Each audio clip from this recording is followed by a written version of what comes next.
प्रधानमंत्री नरेंद्र मोदी ने नई दिल्ली के भारत मंडपम में स्टार्टअप महाकुंभ को किया संबोधित। पीएम ने कहा 2047 के विकसित भारत के रोड मैप में स्टार्टअप की है बड़ी भूमिका। तकनीक ने गांव और शहरों के बीच सामाजिक खाई को किया कम।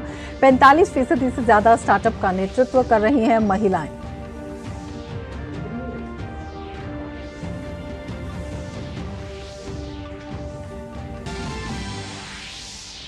अधिसूचना जारी होने के साथ ही लोकसभा चुनाव के पहले चरण के लिए नामांकन प्रक्रिया शुरू। 19 अप्रैल को 21 राज्यों की 102 सीटों पर होगा मतदान। हाजीपुर सीट से एनडीए के प्रत्याशी होंगे चिराग पासवान।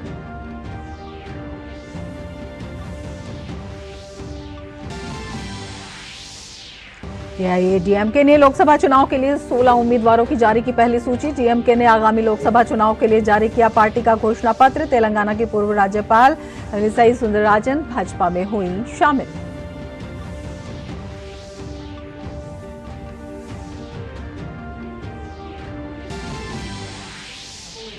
केजरीवाल को सता रहा है गिरफ्तारी का डर। दिल्ली हाईकोर्ट ने केजरीवाल से पूछा था सवाल, ईडी के समन पर हाजिर होने में क्या है परेशानी। बीजेपी ने साधा निशाना, कहा कोर्ट ने केजरीवाल को दिखाया आईना, आप कानून से बड़े नहीं।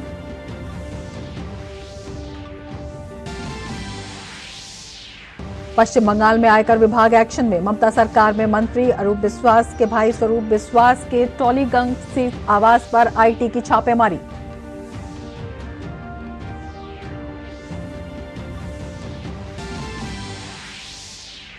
उत्तर प्रदेश के बदायूं में हुई दिल दहलाने वाली वारदात। 2 मासूमों की बेरहमी से की गई हत्या। पुलिस ने एनकाउंटर में हत्यारोपी को किया ढेर। आरोपी के पिता और चाचा को पूछताछ के लिए हिरासत में लिया।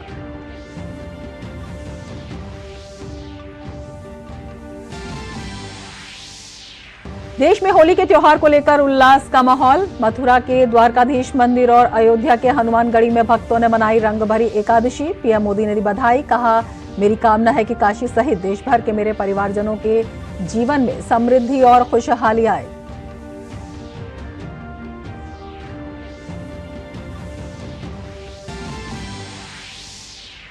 और स्विस ओपन बैडमिंटन टूर्नामेंट में आज पीवी सिंधु करेंगी अपने अभियान का आगाज। वहीं पुरुष एकल में किदाम्बी श्रीकांत, लकी सेन, प्रियांशु और किरण जॉर्ज शुरुआती दौर में उतरेंगे मैदान पर। नमस्कार, डीडी न्यूज में आपका स्वागत है। मैं हूं रमा त्यागी। लेंगे समाचार विस्तार से। प्रधानमंत्री नरेंद्र मोदी ने नई दिल्ली के भारत मंडपम में स्टार्टअप महाकुंभ को संबोधित किया। देश के अपनी तरह के इस सबसे बड़े स्टार्टअप इवेंट में सभी राज्यों से 3000 से अधिक प्रतिनिधि, 3000 भावी उद्यमी और हजारों अन्य हितधारक शामिल हुए। प्रधानमंत्री ने हर क्षेत्र में परचम लहरा रहे भारतीय स्टार्टअप्स को सराहा। पीएम ने कहा कि 2047 के विकसित भारत के रोड मैप में स्टार्टअप की बड़ी भूमिका है। प्रधानमंत्री ने कहा कि हमारा स्टार्टअप इकोसिस्टम सिर्फ बड़े मेट्रो शहरों तक सीमित नहीं है, बल्कि भारत की स्टार्टअप क्रांति का नेतृत्व देश के छोटे शहरों के युवा कर रहे हैं।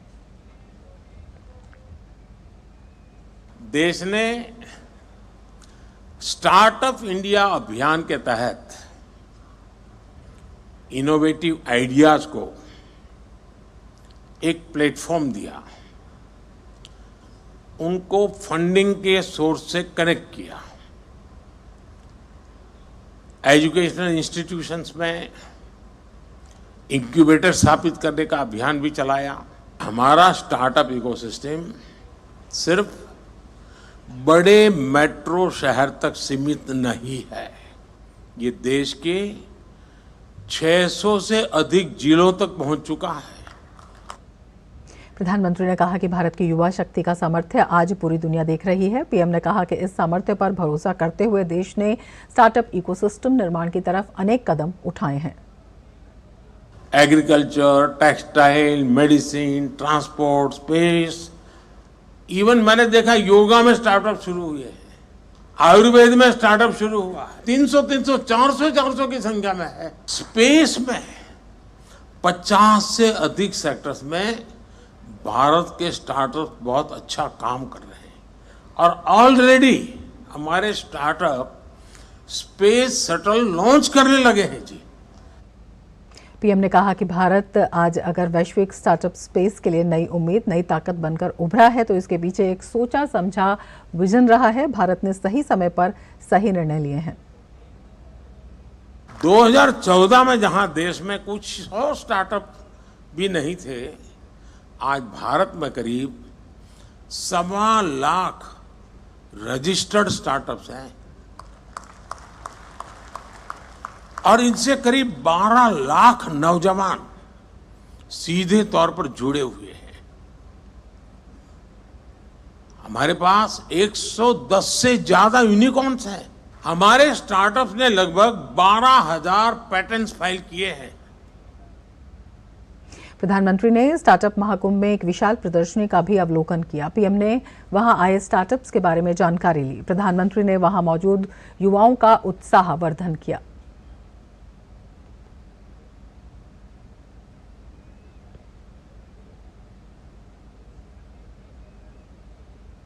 भारत मंडपम में स्टार्टअप महाकुंभ में देश में विकसित हो रहे बेहतर इकोसिस्टम की झलक देखने को मिली। वैमानिक एरोस्पेस अपने ड्रोन के जरिए देश की सुरक्षा में नए आयाम जोड़ने का प्रयास है, जिस पर विस्तार में जानकारी दी वैमानिक एरोस्पेस के सीईओ अखंड प्रताप सिंह ने डीडी न्यूज से खास बातचीत में। मेरे साथ इस वक्त मौजूद है अखंड प्रताप सिंह। एक यहाँ पे उन्होंने स्टॉल लगाया है, एग्जीबिटर है यहाँ पे, और ये है उनके पास एक ड्रोन सिस्टम। ये ड्रोन सिस्टम थोड़ा हटके है, थोड़ा अलग है, इसके बारे में बताएंगे और खुद अखंड प्रताप सिंह खुद बताएंगे। अखंड, पहले ये बताइए, ये ड्रोन जो है अलग कैसे हैं दूसरे ड्रोन के? बहुत है आज के डेट में हमारे देश में, दुनिया में ड्रोन्स बहुत है, ये अलग कैसे है और कैसे ये डिफेंस को मदद कर रहा है? आजकल हमारे आर्मी का जो सिनेरियो है वो बदल रहा है। हम एक डिफेंसिव की बजाय एग्रेसिव आर्मी बनते जा रहे हैं, और जब युद्ध के समय में या इस तरह के समय में हमें बहुत सारी माइंस बिछानी होती हैं पूरे बॉर्डर्स पर, तो उनको बिछाते हैं हमारे जवान, और वो होते हैं दुश्मन की लाइन ऑफ साइट में। और उसके लिए हमने ड्रोन बनाया है, जो ड्रोन एंटी पर्सनल माइंस को बॉर्डर पर बिछा देता है, जिससे कि दुश्मन की सेना को डिले किया जा सके एंट्री में।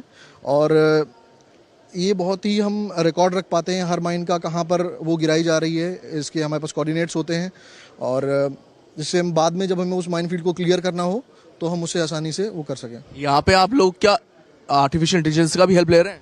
बिल्कुल, हम इसका आर्टिफिशियल इंटेलिजेंस की मदद ले रहे हैं। जब हम विदेशी सेनाओं के द्वारा बिछाए गए जो माइन फील्ड्स हैं उनको हम डिटेक्ट करते हैं अपने ड्रोन्स के माध्यम से, तो वहाँ पर हम जो डेटा कलेक्ट करते हैं अपने सेंसर्स के द्वारा, उसको प्रोसेस करने के लिए हम AI/ML का यूज़ करते हैं। उसके बाद हम पता लगाते हैं कि ये माइन फील्ड्स में किस तरह की माइंस बिछाई गई हैं और उनका क्या पैटर्न। तो आप देख सकते हैं एक नया एक इनोवेशन है, ये लेके आए हैं ये ड्रोन, जो कि देश की जो सैनिक हैं, जो आर्म फोर्सेस हैं, उनके लिए एक वरदान साबित हो सकता है। कैमरा पर्सन विकी के साथ मैं तापस भट्टाचार्य, दूरदर्शन समाचार, भारत मंडपम, दिल्ली।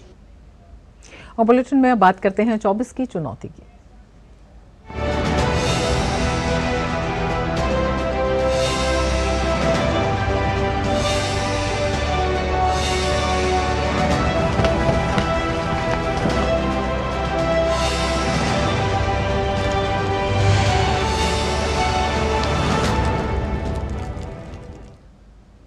लोकसभा चुनाव के पहले चरण के चुनाव के लिए आज अधिसूचना जारी हो गई है। अब आज से सभी दलों के प्रत्याशी नामांकन भर सकेंगे। 27 मार्च तक नामांकन भरने की आखिरी तारीख है।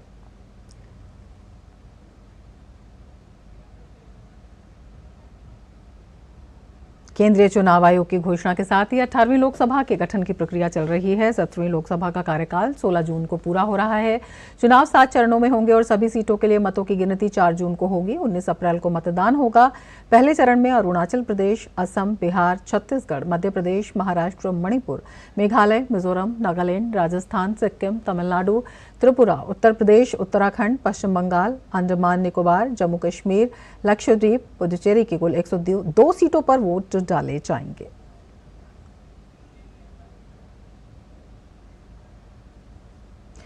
लोक जनशक्ति पार्टी ने हाजीपुर सीट से चिराग पासवान को उम्मीदवार बना दिया है। ये फैसला पार्टी की केंद्रीय संसदीय बोर्ड मीटिंग के बाद सामने आया है। इस दौरान मीटिंग से बाहर आए चिराग पासवान ने कहा कि वो अपने पिता रामविलास पासवान की परंपरागत सीट से चुनाव लड़ेंगे। चिराग पासवान ने दिल्ली में लोक जनशक्ति पार्टी की संसदीय दल की बैठक के बाद ये ऐलान किया। बैठक के बाद चिराग पासवान ने कहा कि हाजीपुर सीट से एनडीए के प्रत्याशी के रूप में मैं खुद चुनाव लड़ूंगा।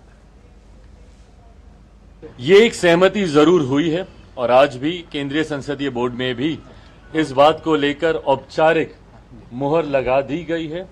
इतना अब तय है कि हाजीपुर जो मेरे नेता मेरे पिता आदरणीय रामविलास पासवान जी की कर्मभूमि रही है, वहां से एनडीए के प्रत्याशी के रूप में लोक जनशक्ति पार्टी रामविलास के उम्मीदवार मैं खुद स्वयं होऊंगा।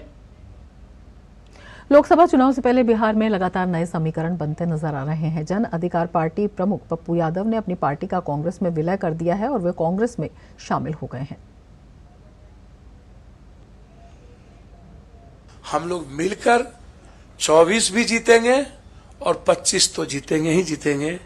इसी उम्मीद के साथ आज हम कांग्रेस नेतृत्व को खास तौर पे अपने राष्ट्रीय अध्यक्ष अपने बहन प्रियंका जी, जिन्होंने बहुत मजबूती के साथ हमें हिम्मत दी और उन्होंने कहा कि जस्ट यू ज्वाइन, ये मेरे लिए इससे बड़ी बात कुछ नहीं हो सकती थी।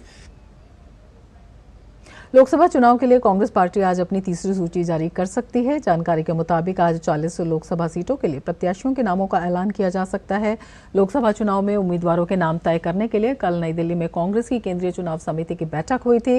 इस बैठक में 11 राज्यों की करीब 85 लोकसभा सीटों पर चर्चा की गई। बैठक में पार्टी में 40 सीटों पर उम्मीदवारों के नाम पर सहमति बन गई है। वहीं मध्य प्रदेश की 15, राजस्थान की 15 और गुजरात की 15 सीट पर चर्चा नहीं हो पाई। केंद्रीय चुनाव समिति आज इन सीटों पर दोबारा मंथन करेगी। कल की बैठक में अरुणाचल प्रदेश, सिक्किम की विधानसभा सीटों को लेकर भी चर्चा की गई। इसमें सिक्किम विधानसभा की 18 सीटों पर सहमति बन गई है। इसके अलावा पश्चिम बंगाल की 42 में से 8 सीटों पर उम्मीदवारों के नाम तय कर लिए गए हैं। पार्टी ने बंगाल से कांग्रेस अध्यक्ष अधीर रंजन चौधरी के टिकट पर भी सहमति बना ली है। अब तक कांग्रेस पार्टी 2 चरणों में 82 सीटों पर उम्मीदवारों के नामों का ऐलान कर चुकी है। पहले चरण में पार्टी ने 39 और दूसरे चरण में 43 उम्मीदवारों के नामों की घोषणा की थी। आज होने वाली कांग्रेस स्क्रीनिंग कमेटी की बैठक में राजस्थान में हनुमान बेनीवाल की पार्टी आरएलपी और कांग्रेस के बीच गठबंधन की संभावना पर भी फैसला संभव है। तेलंगाना के राज्यपाल और पुडुचेरी के उपराज्यपाल पद से इस्तीफा देने के 2 दिन बाद आज तमिलिसाई सुंदरराजन भाजपा में शामिल हो गई। आपको बता दें कि तमिलिसाई सुंदरराजन को नवंबर 2019 में तेलंगाना का राज्यपाल नियुक्त किया गया था। इसके बाद उन्हें फरवरी 2021 में पुडुचेरी के उपराज्यपाल का अतिरिक्त प्रभार दिया गया था। तमिलनाडु में लोकसभा चुनाव के लिए आज एआईएडीएमके ने प्रत्याशियों की पहली सूची जारी की है, जिसमें 16 उम्मीदवारों के नाम हैं। एआईएडीएमके इस बार लोकसभा चुनाव अकेले लड़ने का पार्टी ने फैसला किया है। उम्मीदवारों की सूची में पार्टी महासचिव एडपाडी के पलनीस्वामी ने जारी की। पार्टी ने चेन्नई दक्षिण सीट से जयवर्धन, उत्तरी चेन्नई से रोयापुरम मनोहरन, कृष्णागिरी से जयप्रकाश, इरोड से अत्रल अशोक कुमार को उम्मीदवार बनाया। इसके अलावा एआईएडीएमके ने सलेम लोकसभा सीट, विघ्नेश विल्लुपुरम से बक्याराज, अराकोनम से एएल विजयन को टिकट दिया है।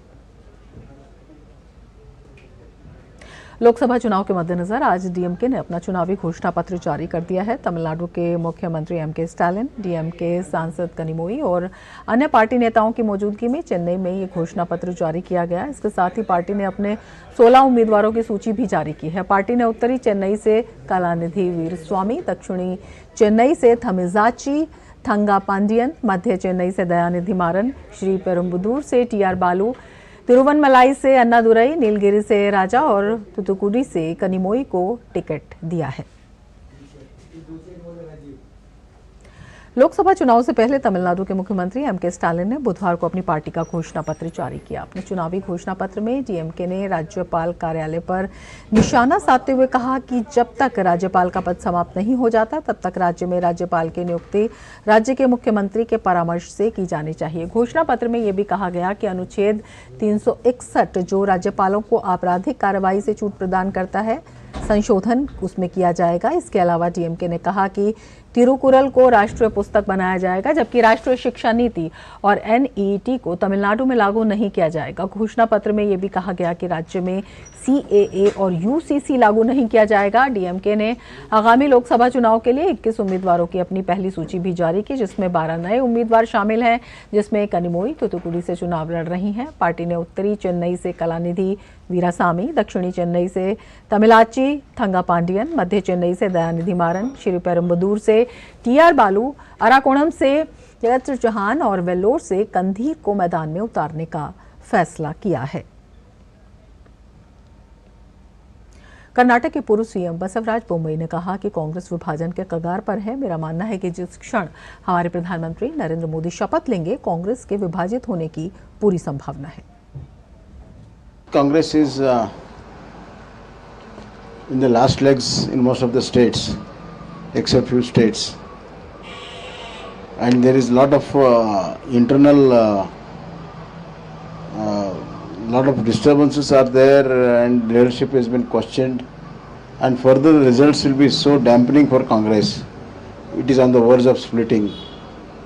I believe that the moment Narendra Modi ji, our Honorable Prime Minister, will take a oath, after that few months, Congress are most likely to be divided. केंद्रीय मंत्री किरण रिजिजू ने आज राजधानी दिल्ली में खाद्य प्रसंस्करण उद्योग मंत्रालय का कार्यभार संभाला। दरअसल राष्ट्रीय लोक जनशक्ति पार्टी के प्रमुख पशुपति कुमार पारस ने हाल ही में लोकसभा चुनाव के लिए सीट बंटवारे को लेकर मंत्री पद से इस्तीफा दे दिया था। केंद्रीय मंत्री किरण रिजिजू ने मंत्री पद ग्रहण करने के बाद कहा कि वो लोकसभा चुनाव में प्रचार प्रसार के साथ साथ खाद्य प्रसंस्करण उद्योग मंत्रालय का काम भी संभालेंगे। खुद लोकसभा चुनाव लड़ रहा हूं तो प्रचार में व्यस्त रहेंगे।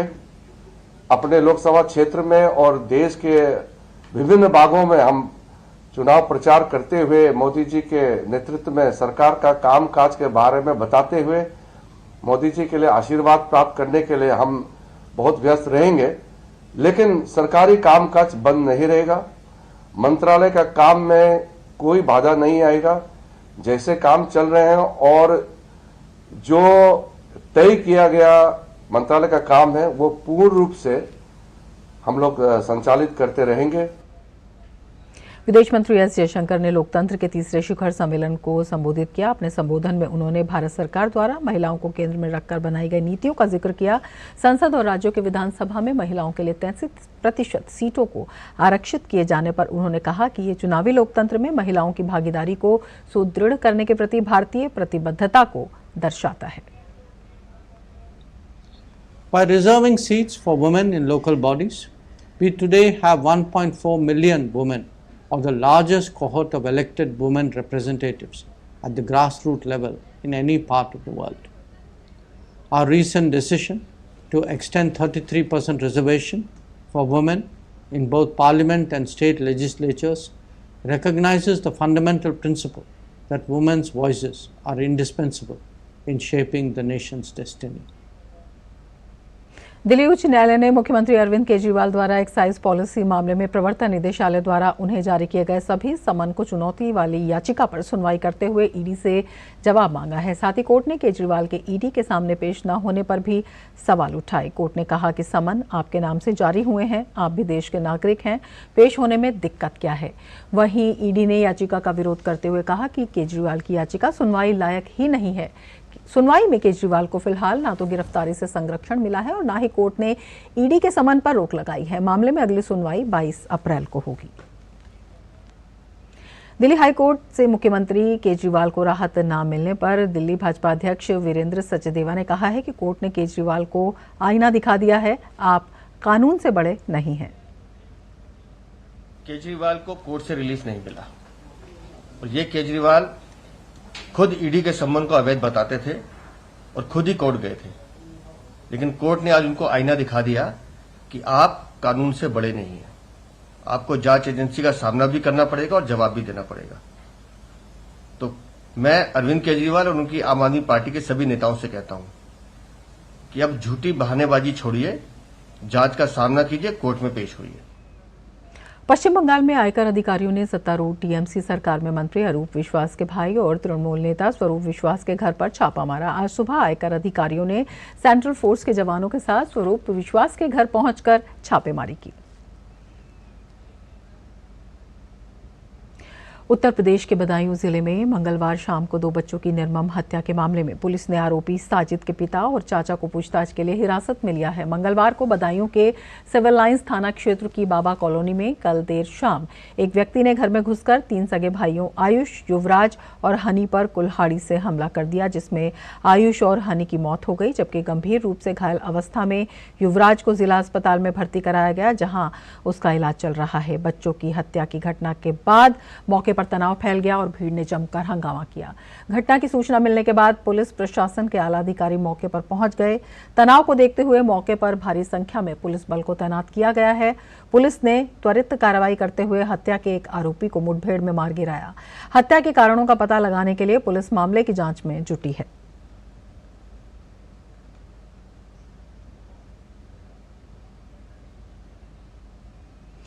पंजाब के संगरूर में जहरीली शराब पीने से 3 लोगों की मौत हो गई, जबकि कई लोगों की तबीयत खराब हो गई। मामला जिले के तिरपा पुलिस थाना के गुजरा गांव का है।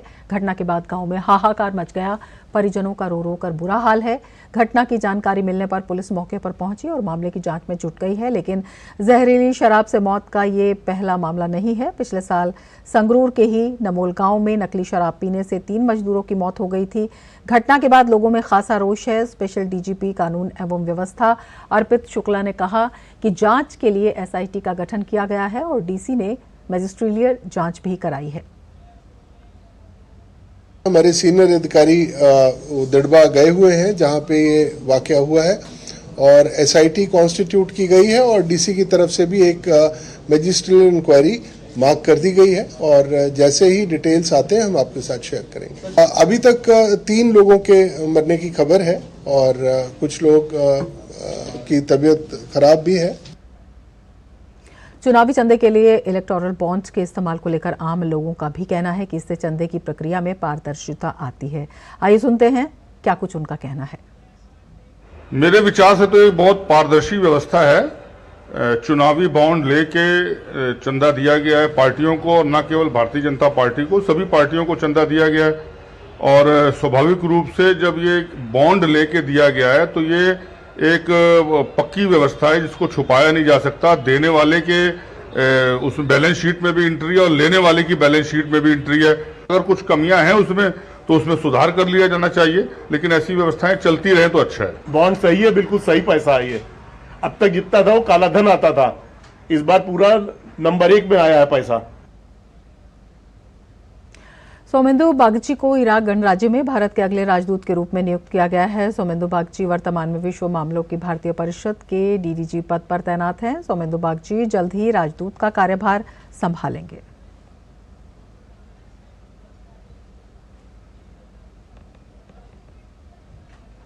प्रधानमंत्री नरेंद्र मोदी ने राष्ट्रपति पुतिन को दोबारा निर्वाचित होने पर बधाई दी और रूस के मैत्रीपूर्ण लोगों की शांति, प्रगति और समृद्धि के लिए शुभकामनाएं दी। दोनों नेता आने वाले वर्षों में दोनों देशों के बीच विशेष एवं विशेषाधिकार प्राप्त रणनीतिक साझेदारी को और मजबूत करने की दिशा में ठोस प्रयास करने पर सहमत हुए। उन्होंने द्विपक्षीय सहयोग के विभिन्न मुद्दों में प्रगति की भी समीक्षा की और आपसी हित के क्षेत्रीय और वैश्विक मुद्दों पर विचारों का आदान प्रदान किया। रूस यूक्रेन संघर्ष पर चर्चा करते हुए पीएम ने आगे बढ़ने के रास्ते के रूप में बातचीत और कूटनीति के पक्ष में भारत की निरंतर स्थिति को दोहराया।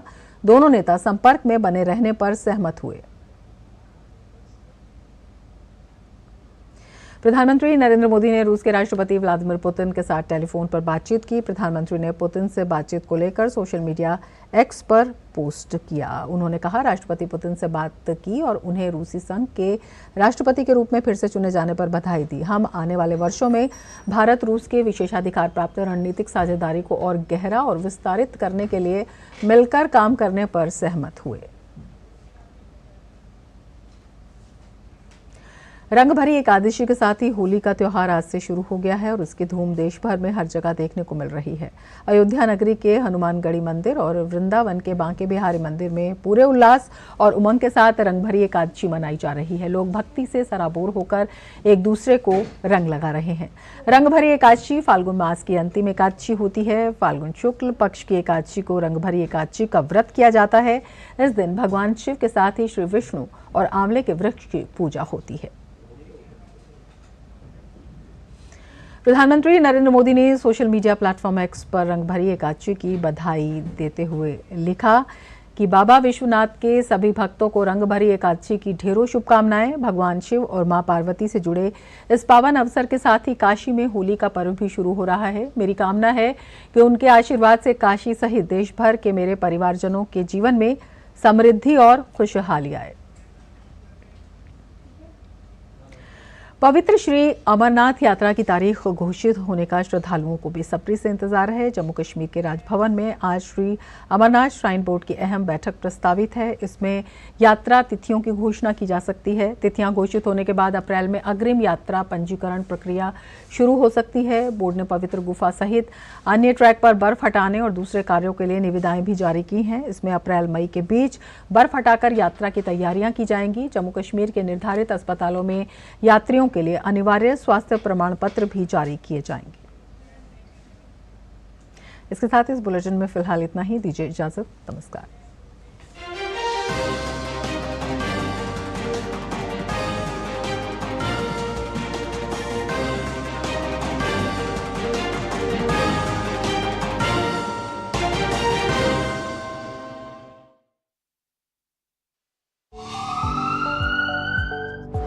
स्वास्थ्य से जुड़ी महत्वपूर्ण बात।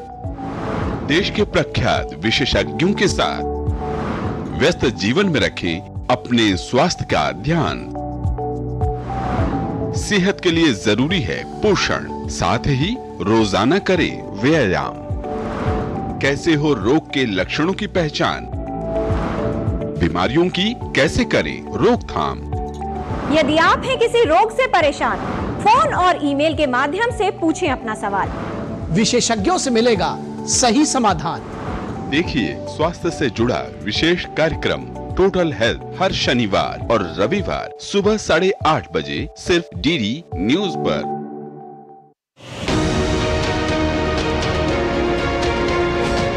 आ गया लोकतंत्र का महापर्व। क्या है देश का मूड, क्या है लोगों के सवाल, क्या है नेताओं की दावों की हकीकत, कितना बदला है भारत। हम आ चुके हैं जम्मू और कश्मीर। पकड़नी जनता की नब्ज। डीडी न्यूज पहुंच रहा है गांव-गांव, शहर-शहर, जानने आपके दिल की बात। जो काम करेगा उसको तो पब्लिक वोट देगी ही। तो युवा के नाते आप सोचेंगे कि किसको वोट दे, किस पार्टी को वोट दे। आइए हम जरा चलते हैं लोगों के बीच, किसानों के बीच और जानते हैं सच्चाई है क्या। चुनाव की जमीनी हकीकत का सुपर शो क्या बोले भारत, हर शाम 6 बजे सिर्फ डीडी न्यूज पर।